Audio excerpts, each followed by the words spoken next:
Hi everyone, welcome to my new mini vlog. কেমন আছো তোমরা?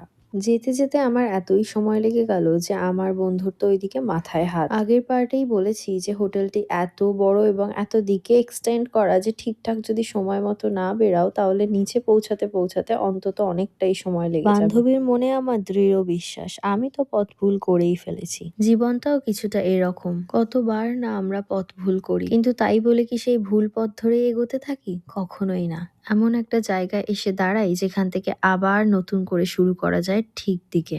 যাই হোক, এত কথার মাঝে সঠিক রাস্তা দিয়ে নিচে নামায় সময় বেশ কিছুটা হাতে ছিল। বাইরে এসে ভাবলাম এই বুঝি আমাদের শাটেল ওয়েট করছে, বাট না, ওটা অন্য একটা গাড়ি। ফাইনালি এবার উঠে পড়লাম গন্তব্যে যাওয়ার উদ্দেশ্যে। সানসেট গার্লের সানসেটের ভিউ পেলে আর কি চাই। আমার সাথে সাথে তোমরাও একটু দেখে নাও বাইরেটা ঠিক কেমন লাগছিল দেখতে। বাইরের টেম্পারেচার তখন 5 ডিগ্রি। লাস্ট কিছুদিন ধরে -3 বা 4 ডিগ্রিতে ঘোরাঘুরি করছিলাম, তাই 5 degree was like okay for me.